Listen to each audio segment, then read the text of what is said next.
This is James Mathers from the Digital Cinema Society at DCS Cine Lens Day.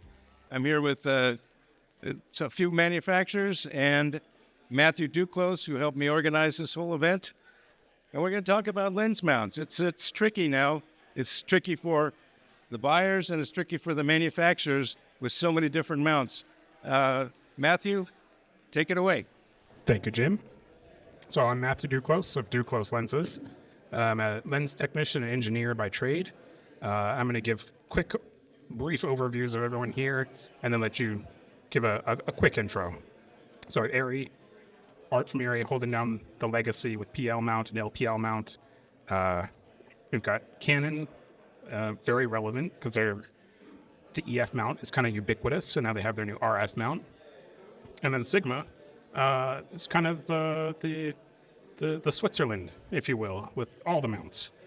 So go ahead and guys introduce yourselves and your role at the company, what you do.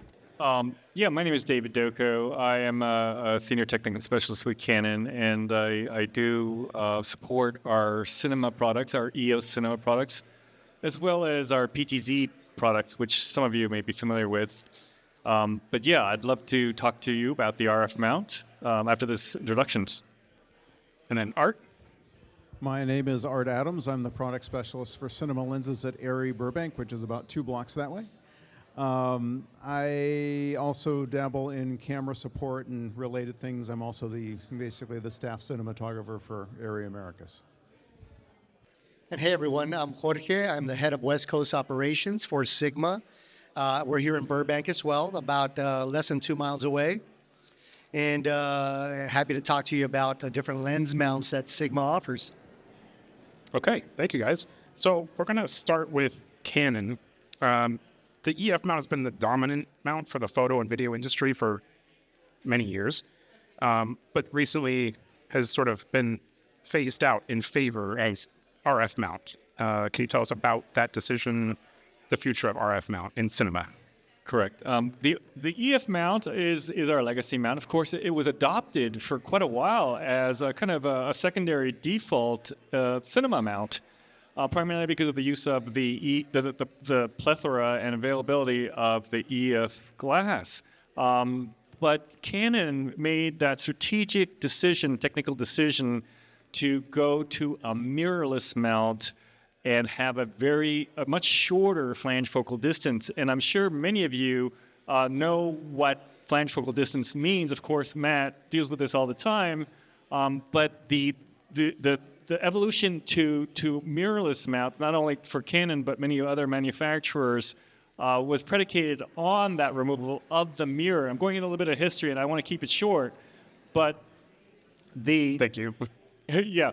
We'll go from 44 millimeter to 20 millimeter, and that evolution, so going to 20 millimeter with a short focal distance, really enabled Canon to take the next step in optical design, so more flexibility in optical design, but we actually added 4 more pins in the electronic connector, and I'm going to I don't know if I should talk about it now or later, but not only that, the short flange focal distance, but the additional electronics really enables us to do something really special with our zooms and our lenses in general.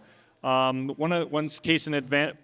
point in particular to kind of demonstrate the flexibility of this new kind of communication style or protocols is that we have a 17 to 120 millimeter that because of these additional communications can actually correct for focus breathing, not electronically with digital image manipulation, but by adjusting the actual zoom. So as you're focusing, the zoom is being adjusted to minimize the appearance of what is the traditional focus breathing. And that is just one example of why the new RF mount and the potential of these new mounts can really kind of open up new flexibilities. As well, the new RF mount, we have a new line of what's called VCM prime lenses and zooms, and this new mount with the additional electronics can compensate for many things. One is the focus bringing again in our new line of hybrid lenses is enabled. The potential of the RF mount is really kind of put to use so that the breathing and other artifacts such as distortion are corrected with this communication. You touched on a little bit that the EF mount was so ubiquitous. Do you think, and maybe this is a little harsh, but we have not seen that ubiquity with the RF mount because it's been a little bit closed compared to other mounts. Do you think that that's holding back the adoption of the RF mount among other manufacturers? I think in part, having like an open standard, of course, is going to kind of make the mount and the adoption of the mount much more widely adopted.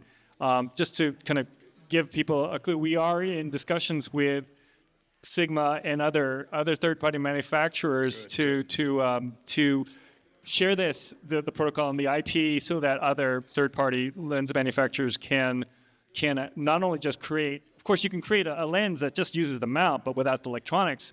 But we are in discussion to actually to have the electronics of the RF mount, that protocol, that information be shared with our third party, and so that third party manufacturers like Sigma can make lenses for this mount. So it's really two different levels of standardization. It's the physical manufacture, the physical shape of the mount, but also that communication standard.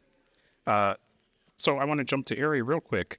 Looking at the PL mount and the LPL mount, I think one of the most significant advantages is the robustness. There's really no compromise in terms of how reliable, how well manufactured a PL mount is. Can you give us some background on the shift from PL to LPL? I think because a lot of people assume it's just the same thing, just a little bigger. So go ahead and elaborate on that. Yeah, there's some very specific reasons why we did what we did. So it's funny, I went to film school, dare I say it, in the 1980s. And I remember every camera in the film department having a different mount. And that's when ARRI introduced the PL mount. And that became the standard for a long time. And ARRI, we basically gave it away for a song, give us €1, sign a piece of paper, here you go. And it just caught on everywhere. The problem, though, is that back then you didn't shoot 35 millimeter one day and 65 millimeter the next day. Most people didn't do that. And now you do the equivalent of that on a regular basis. You could be shooting Super 35 or large format. And PL isn't really the best mount from our perspective for large format because you're kind of straining to reach the edges of the sensor. I usually do this with two hands, so I'll try to, holding a microphone, so I'll try to do this, see how I do that. So if the exit pupil is at the back of the lens, so the image of the aperture viewed through the back of the lens is right at the back, then you're really straining to reach the edge of the sensor. And if you go through the center, the center of the sensor, you're going through all these glass filters in front of the sensor. You're going through one thickness of glass. If you're going through at the edges at an angle, you're going through more glass. So you actually have different characteristics. The light is going to refract more. You might have more chromatic aberration. You might have some exposure fall off because the light rays, the photons aren't getting into the very bottom of the photo sites at the edge of the sensor. So there's a lot of weird things that happen that in film, it's not a concern, but digital, sensors are a little bit more sensitive to that kind of thing. So what we wanted to do is create a mount that would allow us to get the rays to come out more, more parallel. So at the edges of the frame, the angle of attack is not as steep. And then that makes sensors happy in all sorts of different ways. To do that, though, you need a mount that's as big as the sensor is. So that's one of the reasons LPL is wider. It's also shallower. We went from 52 millimeters, which is what PL is, because in film, there's a spinning mechanical shutter that we don't really have anymore. And we went to 44 millimeters. And like David said, once you get the back of the lens closer to the sensor, there's all sorts of advantages optically. It makes it easier to make really high performance lenses, and that tends to be what we do. So once again, we're giving it away, trying to make it into a new standard just because that's what we do is we want to make lenses freely available among all the different cameras out there. So that's a perfect segue. ARRI giving away the standard. Going to Sigma, do you think that we'll see LPL mount lenses? Do you think we'll see RF Cine lenses? I know Sigma just recently started adopting the RF for their still lenses, for their APS-C lenses. How do you think we'll see RF and LPL or other standards in the future adopted? Yeah, so as I'm starting to learn more about the Sigma culture in terms of how they listen to the end user and take that information back to put products that become available to them, I wouldn't rule it out. We are seeing more RF. Thankfully to the partnership that we've got with the other brands that are up here, because we want to have products that are accessible to all. I mean, if you think of Sigma now, no matter what camera system you use, we have a lens for it. So as we think of the future, Sigma's always thinking about that and working with their alliance partners to figure out ways to introduce it. We've introduced more RF. We get asked about other mounts on a daily. So it is something that comes up, and I think as technologies continue to evolve and the need for products continue to grow, I feel will be there. I don't have a definitive answer if LPL or RF for Cine is coming, but I wouldn't rule it out. That's a safe answer. Yeah. Art, you kind of nailed one of my questions already about large format cinematography. And it seems like every new mount standard has that as a priority. Question for any of you, elaborate more on the benefits of a larger mount standard for large format. And I say that with big quotes, large format cinematography. I can touch on that. So I talked about the rays coming out near parallel. It's called near telecentric. So telecentric is when the... Thank you for including near telecentric. Yes. Near is the important part there. Yes, exactly, because telecentric means that the rays are coming out completely parallel, and they aren't. These are near telecentric. Actually, if you like, I think the Enzo 35 or 47 and the signatures are the same way. If you close down the aperture and you look in the back of the lens, the aperture looks like it's slightly in front of the lens. And it's an optical trick, but we're basically trying to push the exit pupil as far forward as possible in order to get those rays to come out as parallel as possible. And if you have anything that gets between that and the sensor, it's going to cast a very hard shadow.